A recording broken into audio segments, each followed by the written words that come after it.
നമസ്കാരം. പതിറ്റാണ്ടുകൾ നീണ്ട പിണറായിസത്തിന് അവസാനമാകുന്നു. ഏറെ നാൾ പാർട്ടി സെക്രട്ടറിയായും 2 വട്ടം കേരള മുഖ്യമന്ത്രിയായും കമ്മ്യൂണിസ്റ്റ് പ്രസ്ഥാനത്തെ തന്നെ അടക്കി ഭരിച്ച പിണറായി വിജയൻ എന്ന സ്വേച്ഛാധിപതിയുടെ തേരോട്ടത്തിന്റെ അന്ത്യമാകുന്നുവെന്നാണ് കേന്ദ്രത്തിൽ നിന്നുള്ള വിവരം. ഇനിയും ഒരു തിരഞ്ഞെടുപ്പിൽ പിണറായി വിജയന് സ്ഥാനാർത്ഥിയാകാൻ കഴിയില്ല. CPM-ന്റെ നേതൃനിരയിൽ നിന്ന് പോലും പിണറായി വിജയനെ പുറത്താക്കും എന്നുള്ള തരത്തിലുള്ള റിപ്പോർട്ടുകളാണ് ഇപ്പോൾ പുറത്തു വന്നുകൊണ്ടിരിക്കുന്നത്. പാർട്ടിക്കുള്ളിലെ വിഭാഗീയതയുടെ കൃത്യമായ തെളിവായിരുന്നു MV ഗോവിന്ദനെ തഴഞ്ഞുകൊണ്ടുള്ള ആലപ്പുഴ സമ്മേളനത്തിലെ പിണറായി വിജയന്റെ ഇടപെടൽ.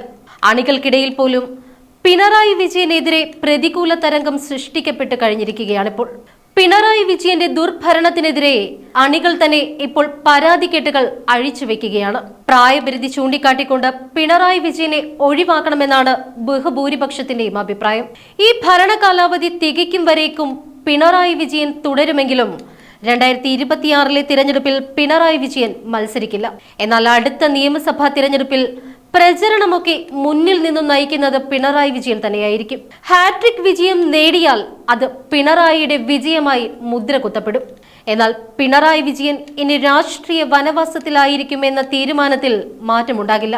അതായത് പ്രായപരിധി മാനദണ്ഡം കണക്കിലെടുത്തുകൊണ്ട് തനിക്കിനിയും മത്സരിക്കാൻ താല്പര്യമില്ല എന്നാണ് പിണറായി വിജയൻ പറയുന്നത്. എന്നാൽ അതിന് പിന്നിൽ വ്യക്തമായ ചില ആസൂത്രണങ്ങൾ ഉണ്ട് എന്നതും വ്യക്തം. എന്തായാലും എല്ലാ രീതിയിലും പുറത്താക്കപ്പെട്ടാലും കേന്ദ്ര കമ്മിറ്റിയിൽ ക്ഷണിതാവായി പിണറായി വിജയൻ നിലനിർത്തപ്പെടും. അക്കാര്യം ഏതാണ്ട് ഉറപ്പായി കഴിഞ്ഞിരിക്കുന്നു.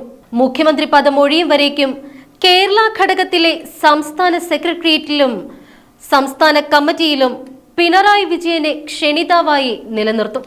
കഴിഞ്ഞ ദിവസത്തെ ഹരിപ്പാട് നടന്ന ആലപ്പുഴ ജില്ലാ സമ്മേളനത്തിന് തുടർന്നുണ്ടായ സംഭവ വികാസങ്ങളാണ് പിണറായി വിജയൻ തെറിക്കുമെന്ന ചർച്ചകൾക്ക് ഇപ്പോൾ ആക്കം കൂട്ടിയിരിക്കുന്നത്.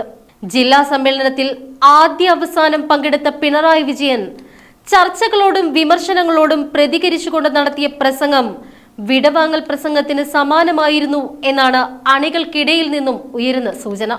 സ്വന്തം തട്ടകത്തിൽ വെച്ച് നടന്ന പാർട്ടി കോൺഗ്രസിൽ പിണറായി വിജയന് ഇളവ് ലഭിച്ചിരുന്നുവെങ്കിലും അന്ന് S രാമചന്ദ്രൻ അടക്കമുള്ള നേതാക്കൾക്ക് ആ ഇളവ് ലഭിച്ചില്ല എന്നതും എടുത്തു പറയേണ്ടതാണ്. പാർട്ടിയുടെ തന്നെ ഏക മുഖ്യമന്ത്രി എന്ന പരിഗണനയാണ് അന്ന് 78 വയസ്സ് പിന്നിട്ട പിണറായി വിജയന് ലഭിച്ചത്. എന്നാൽ ഒരിക്കൽ കൂടി ആ ഇളവ് ലഭിക്കുമെന്നത് കുറച്ചിലാകുമെന്ന കാര്യം മനസ്സിലാക്കിക്കൊണ്ട് പാർട്ടിയിൽ നിന്നും പിണറായി വിജയൻ സ്വമേധയാ തന്നെ പുറത്തു കടക്കാൻ മാനസികമായി തയ്യാറെടുക്കുകയാണ് എന്നാണ് സൂചന. പാർട്ടി സംസ്ഥാന സെക്രട്ടറി ആയിരിക്കെ 80 വയസ്സ് പിന്നിട്ടവരെ സംസ്ഥാന കമ്മിറ്റിയിൽ നിന്നും ഒഴിവാക്കാനായി കർശനമായ നടപടി സ്വീകരിച്ചയാളാണ് പിണറായി വിജയൻ.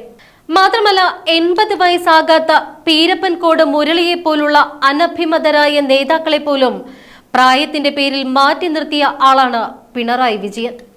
അങ്ങനെയുള്ള പിണറായി വിജയൻ 80 വയസ്സ് പിന്നിട്ടിട്ടും വീണ്ടും ഇളവ് തേടുന്നത് പ്രതിച്ഛായയ്ക്ക് കൂടുതൽ മങ്ങലേൽപ്പിക്കും.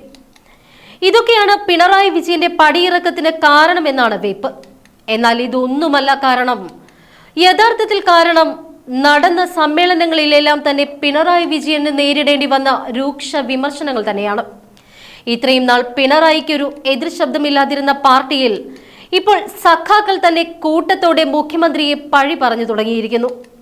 മാത്രമല്ല ഇന്നേ വരേക്കും മറ്റൊരു മുഖ്യമന്ത്രിക്കും കേൾക്കേണ്ടി വന്നിട്ടില്ലാത്ത തരത്തിലുള്ള അഴിമതി ആരോപണങ്ങളാണ് പിണറായി വിജയന്റെ പേരായി പുറത്തു വന്നിട്ടുള്ളത്. സകുടുംബം ജയിലിലേക്ക് പോകേണ്ടി വരുമെന്ന ഭയവും ഇക്കാര്യത്തിൽ മുഖ്യമന്ത്രിക്കുണ്ട്. ഈ പശ്ചാത്തലത്തിലാണ് ഇപ്പോൾ ഈ തീരുമാനമെന്നാണ് അറിയാൻ കഴിയുന്നത്.